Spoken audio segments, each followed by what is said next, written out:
Hello, my name is Chandler with CoxHealth and Wellness. I'm here to talk to you a little bit today about stress, something that we have to deal with in our daily lives. So when we talk about stress, let's kind of define stress first, and let's talk about why it's bad for us and the reason that it exists to begin with. And in order to do that, I want to describe two different scenarios to you. The first is the scenario that we're maximized for as a species to deal with. And the second is more of a scenario that we're likely to encounter today, and the difference between the two. Okay? So in the first scenario, let's imagine it's 15,000 years ago. You're walking along, it's the high Pleistocene, going about your merry way, and you look over because you hear a noise to your left. And you turn around, and coming towards you is Smilodon fatalis, aka the saber-toothed tiger, the scourge of the high Pleistocene. And he's looking at you the same way you look at a sandwich when you open the fridge. What do? This. Okay, let's freeze that for a second. And let's look at physiologically what is happening during that situation. First of all, your body's going to release two hormones very quickly. First is adrenaline. Epinephrine or adrenaline, you've probably all heard of that before. Second is cortisol. The effect of those two hormones is, first of all, to tense up your muscles, get you ready for fight or flight. You've probably all heard of fight or flight before. Okay? It's going to shunt blood away from a lot of different areas and divert it to others.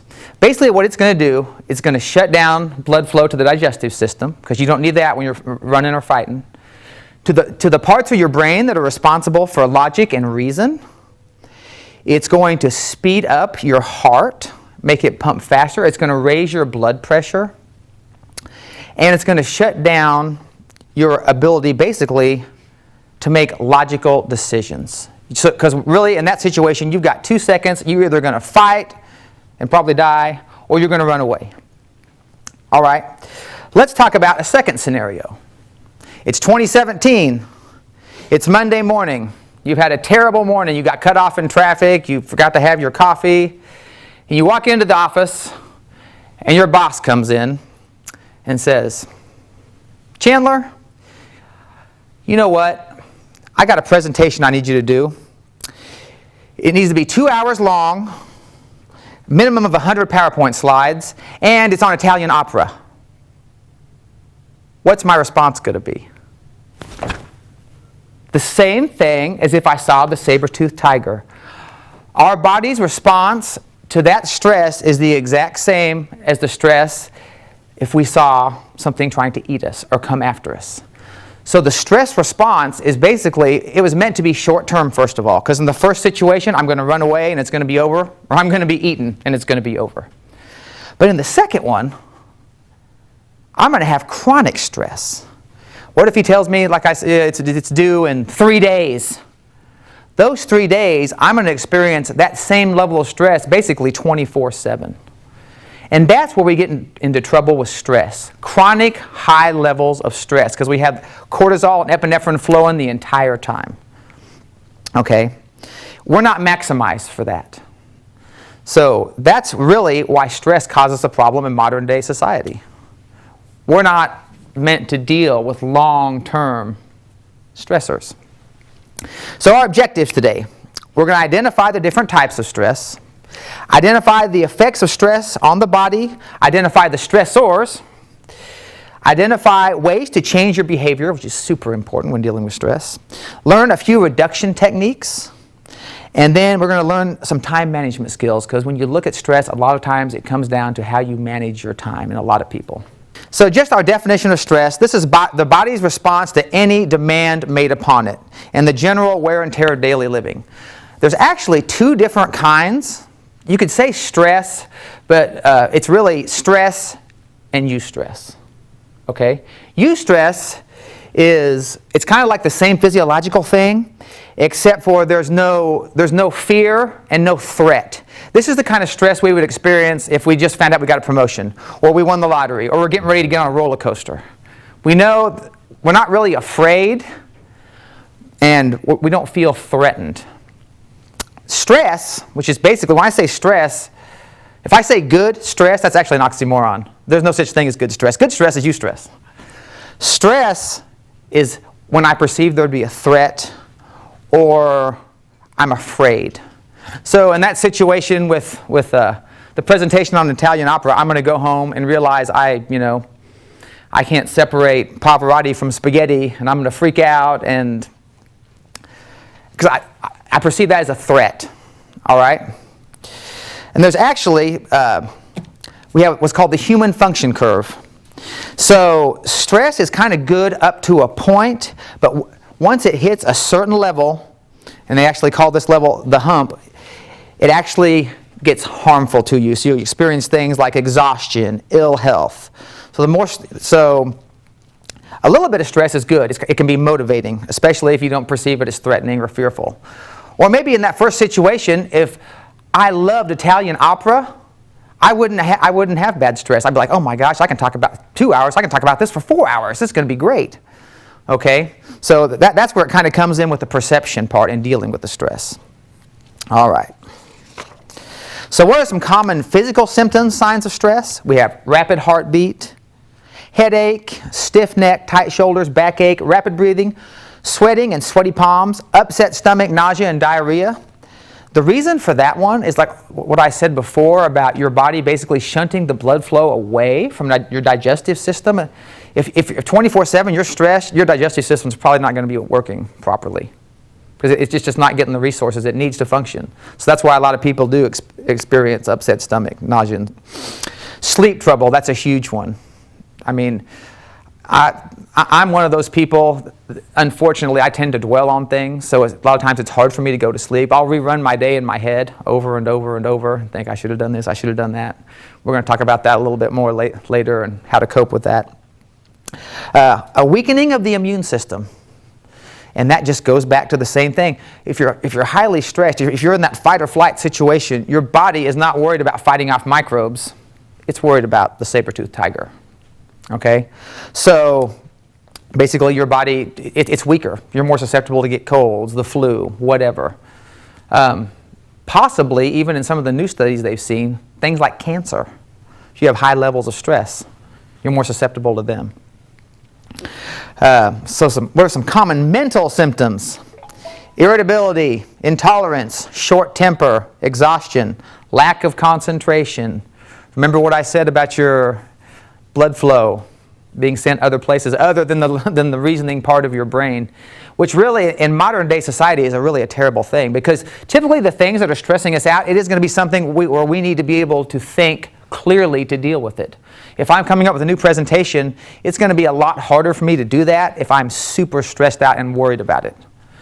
It's much easier for me if I'm relaxed, and it's true for everybody, to be more creative and have ideas flow better. But a lot of this stuff, like irritability, intolerance, just little things will set you off. Just opening up your inbox on Monday morning and seeing you have 20 emails instead of the regular 4, you almost just want to shut it and say, forget it, I'm just done. I've already had a bad morning, forget it.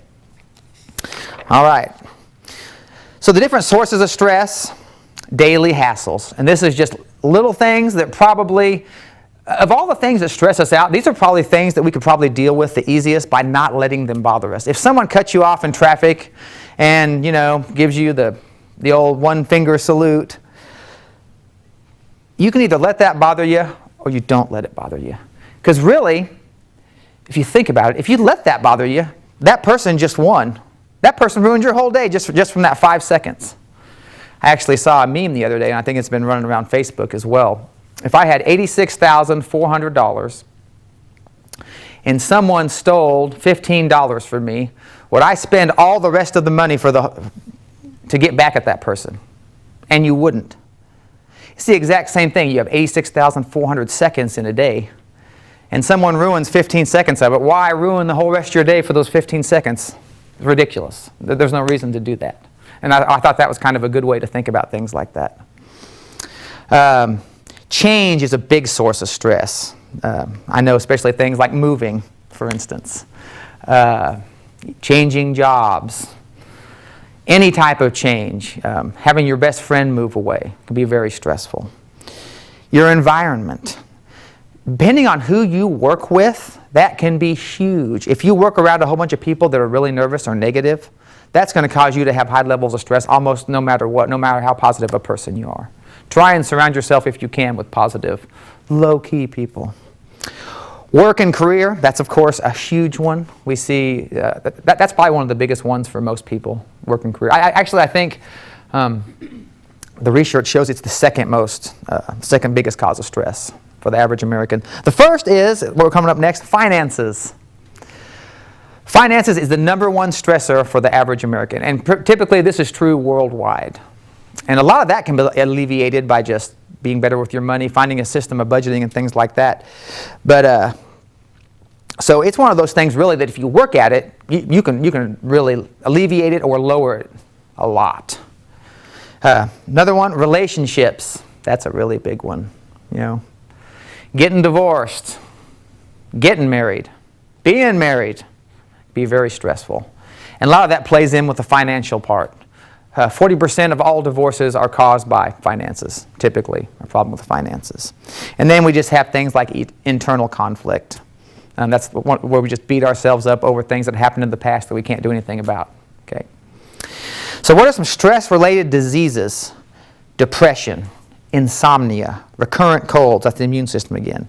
Hypertension, which is basically high blood pressure. Heart disease, that one's interesting. So if you have high levels of cortisol in your system, which is one of those stress hormones, it actually causes inflammation to be higher in your body everywhere. And that's one of the things that can lead to heart disease, is to have inflammation on the inside of your arteries.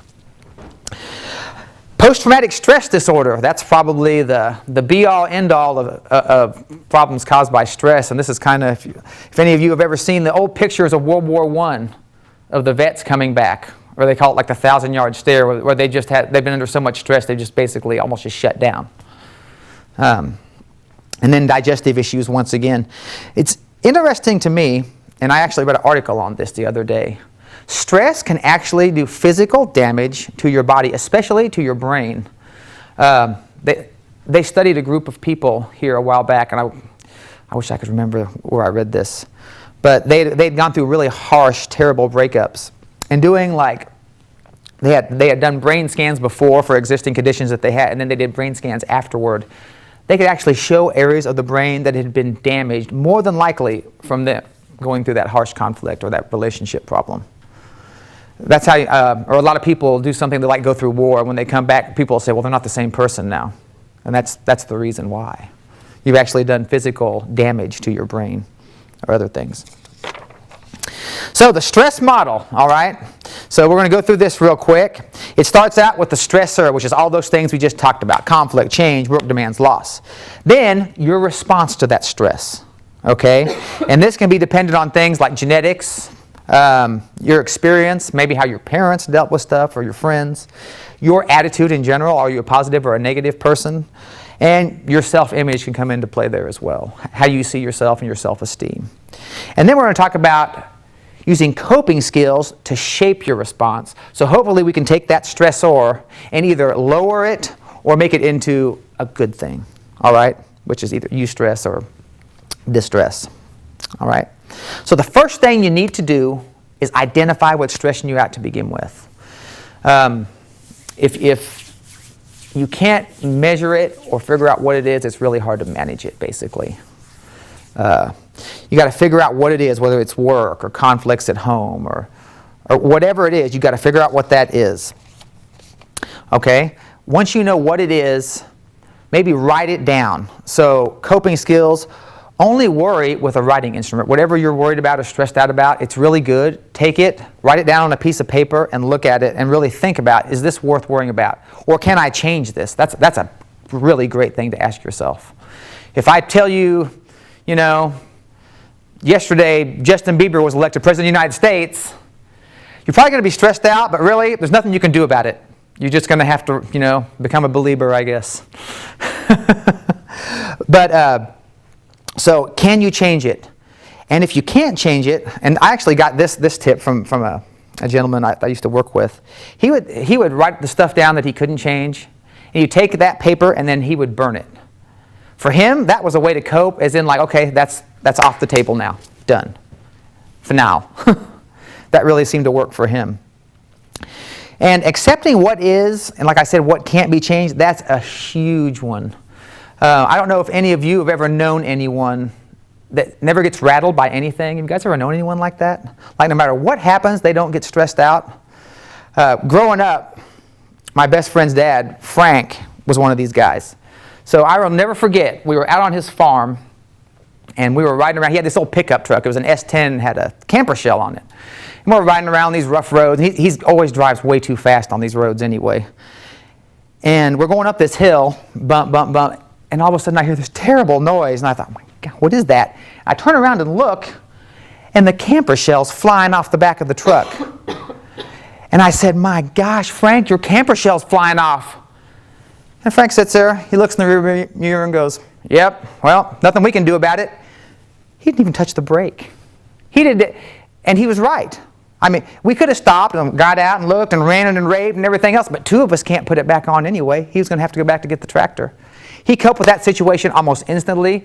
The solution was, well, we can't stop anyway. He never even tapped the brakes. He just kept right on going up the hill, left the camper shell back there. I don't know if you can tell, I'm a bit more excitable than that. I probably would have stopped and ran it and raved and kicked the camper shell, and but there's no reason for that. That's a silly response in that situation. He was really, really good at handling stuff like that. I always told him he should have wrote a book. Keep your stress in perspective. You know, if you're 15 minutes late to work, are you going to be fired? I mean, is someone going to put you in a headlock when you get there? I mean, is your house going to burn down? I mean, keep it in perspective. Most of the things that we stress ourselves out about are things we beat ourselves up over. Oh, I'm late because I'm disorganized because. Don't beat yourself up. Keep it in perspective. Is something really bad going to happen because I'm a little bit late for work? More than likely not. Most of the time, probably your boss isn't even going to notice. So just keep it in perspective. One way to deal with stress, and this typically really helps, especially with women, is to keep a stress journal. This goes back to writing out things that stressed us out. So if you're going to do that, make sure you put the date and the time, what the stress was, what caused it, how it made you feel, and the most important thing is how you handled it. Because more than likely a situation like that is going to come up again, and you can look at how you handled it, and you can have it on paper and look and say, this is how I handled it last time, that wasn't good. If this happens again, I'm going to handle it this way. So it's kind of like what Louis Pasteur said, chance favors the prepared mind. Prepare your mind, and that's a good way to do it. Time management is a huge one. It really, really helps if you can have a schedule throughout your day. And I kind of struggle with this one. But writing down, in general, when you're going to do things. Be prepared in advance. We're going to talk about that a little bit. And with this time management matrix you guys are going to see, kind of make a list of must-dos, should-dos, avoid doing, and don't-dos. And start with the must-dos. And that's going to be things like crisis, last-minute preparations, medical emergencies, deadline-driven projects, huge ones. Should-dos are going to be things like, the should-dos are education, stress management, like we're doing now, relationship building, exercise, and planning. Those are the should-dos. On the list of avoid doing are phone calls, most texting, some meetings, and watching the news. That's a big one, watching the news. I read an article the other day. For every one positive thing the news reports, it reports 7 negative ones. How is that going to make you feel better about your day? And if you've been following it lately, it may be fake anyway. Denzel Washington had a really interesting quote about this whole ordeal. He said, you know, if I don't watch the news, I'm uninformed. If I do watch it, I'm misinformed. Limit it. Maybe watch 5 or 10 minutes, get the gist of what's going on, but don't dwell on it. That's a really good way to stress yourself out, and typically over things you can't do anything about anyway. And then the don't do's, and now these are don't do's if you don't have anything else to do. I mean, if you have other things to do, don't do these things. Surfing the internet, TV watching, video games, computer games, those types of things. Those things are fine in your leisure, but if you have stuff to get done, try and focus on that first. Schedule. Schedule is huge. You'll get a lot more done with less stress if you schedule. And a lot of that has to do with like establishing like a daily schedule and like a morning routine. Stop rushing. There's no reason to rush most of the time. Are you really in a hurry to get to work? Relax a little bit. Arrive early. Create a comfortable morning routine. I think that one's huge. Try and get up 15 minutes earlier and make 15 minutes of time where you can literally just sit down in the quiet and have a cup of coffee and just think. I almost guarantee you that will lower your stress levels throughout the day. Rather than hitting snooze 8 times, then jumping up and having 20 minutes to get ready, and then you're going to be in a rush to get to work because you're late. That's going to set the mood for the whole day, and it's just going to be all downhill from there. Go to bed earlier. That's a huge one. Once again, I feel like, especially in today's society, we have so much going on. You get home from work and you walk in, and the first thing you see is that the dishes are dirty and the kids need help with homework, and so you end up maybe staying up later than you should. Mostly because whenever you get those things done, you're like, well, I need some time for myself, so I'm going to watch the news, which is a big mistake. But try to get to bed earlier and get organized. Have all of your stuff laid out for the next day. If you're the type of person that packs a lunch, pack it the night before. Don't pack it the morning of. That was one of my biggest tips for people. I used to be a personal trainer for 7 years, and they'd ask me about kind of dietary tips. I said packing your lunch the night before was huge, because you can think you're going to do it in the morning, but I almost guarantee you probably won't. You're going to be rushed and do have it and forget it, but have everything laid out. I have a system where I have everything, what I'm going to wear for the day, my lunch laid out. It just makes everything run smoother, and that way I can kind of get that 15 minutes in the morning where I can kind of relax and get off to a good start. Take good care of yourself. Exercise, exercise, exercise. Try to eat well. Both of those things are huge for levels of stress. As a matter of fact, I read a study here a while back where they had 2 groups of people. They were suffering from anxiety and depression, both groups. They gave one group one of the most popular antidepressant medicines. I don't remember which one it was. Then they had the other group take a daily 45-minute walk in the woods. Both groups, after several months, showed similar levels in the easing of the symptoms of depression and anxiety. So that just goes to show you right there. Exercise and being outside really, really help. As far as exercise goes, try to get 30 minutes 5 days a week. That's 150 minutes. And that can be of moderate activity, so walking, swimming, cycling, jogging, moderate level activity. If you don't have time for that, if you can get in half that much, so 75 minutes a week of more vigorous activity, things like sprinting, high intensity intervals, you will probably get the same benefit and in a shorter amount of time. So if you could do one or the other, I promise you will feel better. It makes a huge difference. So the sleep stress cycle, you can see from this picture here. This is what, when they say vicious cycle, I almost think this is what they had in mind. So we have a poor start to the day. You rush around, didn't get up when you were supposed to. That causes you to perform poorly at work. You're irritable. You snapped at your coworkers. You didn't get most of your work done. You get home. You're exhausted. You finally get to bed. Then you start worrying about your poor performance and productivity. That keeps you up late. You don't sleep well. And then guess what? It's Tuesday morning. It starts all over again. You've got to try and break that cycle. And you can do that with planning and scheduling. It really helps. Another coping option or method is stop negative thoughts.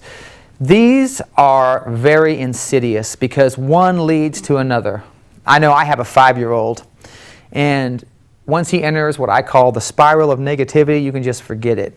Because one bad thing happens, and then he thinks this thing's bad, and this thing, and he just gets lower and lower to the point where you ask him if he wants ice cream. He says, "No, I hate ice cream." And we do the exact same thing as adults, especially a lot of people right before you go to bed. You think, "Oh my gosh, I didn't get my work done." Well, the reason I didn't get my work done is because I'm disorganized. And I'm disorganized because I don't get enough sleep. Well, the reason I don't get enough sleep is because I didn't do well in college, and you start beating yourself up. The one negative thought leads to another, to another, to another, and the next thing you know, it spirals out of control. The second you have a negative thought, what I want you to do is stop yourself right there and think of something positive, or think of something that you'd like to do. Because I would catch myself doing this. So what I would do is, when I had that negative thought, I would instantly think, I love to fish. I would picture myself standing on the bank casting. And I promise you, thinking things like that'll derail those before they can get started. Or think of a positive thing that you've done, something you've been complimented on. That really helps too. Because once again, it's a lot easier to be negative than positive. Just look at the news. I don't know if we're hardwired for it or what, but it seems to be the case. Speak up and be assertive. With this one, this section is basically for anyone who can't say no.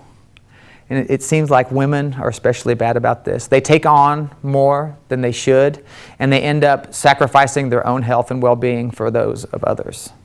You know, their children, their husbands, work. I have a coworker that she has this problem. So she works a full-time job with us, and then she'll get off and she'll work the weekend at another job, and then people ask her to volunteer to coach, and she'll do that, and Ann will ask her to do some work for her, and she ends up working like 80 hours a week and stressing herself out when really all she has to do is say no. And you don't even have to be mean about it. You don't have to say hell no. You can just say, I'm sorry, I just can't do that right now. I've got too much going on. It's okay to say no. Because you're just going to wear yourself down. Not worth it. Ask for help. This is a huge one, especially for guys. We don't like to ask for help. Sadly, if you look at suicides, there's just as many attempts for men and women. Men are typically more likely to achieve it and actually do it. And most of the time when it happens, people will say, well, I didn't see that coming. I had no idea there was anything wrong with him. He just seemed like he was just like he always was. That's because as men, we tend to hold everything inside. We don't like to show weakness, which is, I think, one of the things. You know, that's why we don't want to tell anyone, well, he's weak, he can't deal with this, he can't deal with that. Don't be afraid to talk to someone. And if you have trouble talking with your friends or family, there's hotlines, there's places you can call where you can talk to someone who's a total stranger, and that seems to help. Because then, you know, we're not showing weakness to our coworkers or friends or family. Another thing is get a hobby that you enjoy. I really love fishing. I mean, it can be stressful, I guess, but not too often. Stressful in a good way. But anything, a hobby. Meditating is huge. Yoga, if anyone's ever tried that is really, really good for reducing stress. Volunteering is another good way because you're helping others, so that'll make you feel better about yourself. Focus on the present. Try meditation, imagery exercise, practice mindfulness. Don't beat yourself over stuff that's happened in the past. It's pointless to worry about it. It's over. You can't go back in time and do anything about it. Try and live in the moment and just forget about it. Focus on your friendships. Friendships are super important, especially as you get older. They typically find that having 4 or 5 good friends, especially when you're older, is even better than having your spouse still with you, as far as being able to cope with life and really have a positive outlook. And last but not least, if nothing else works and you just feel like life is really getting you down and you can't handle this stress and this anxiety and it's leading to things like depression, seek counseling. Talk to a professional. Don't be afraid to do that. Because you can let it go too long, you get to the point where you're just hopeless, and then, I mean, that could lead to things like self-harm. And we don't want that at all. So that's going to kind of conclude my presentation. I hope you've all enjoyed it. I always enjoy giving this one. So if you ever have any questions, you can contact us at the Wellness Department. My name's Clinton Chandler, clinton.chandler@coxhealth.com. You can email me if you have any questions or anything. I'll be more than happy to answer them. Thank you very much. Have a great day.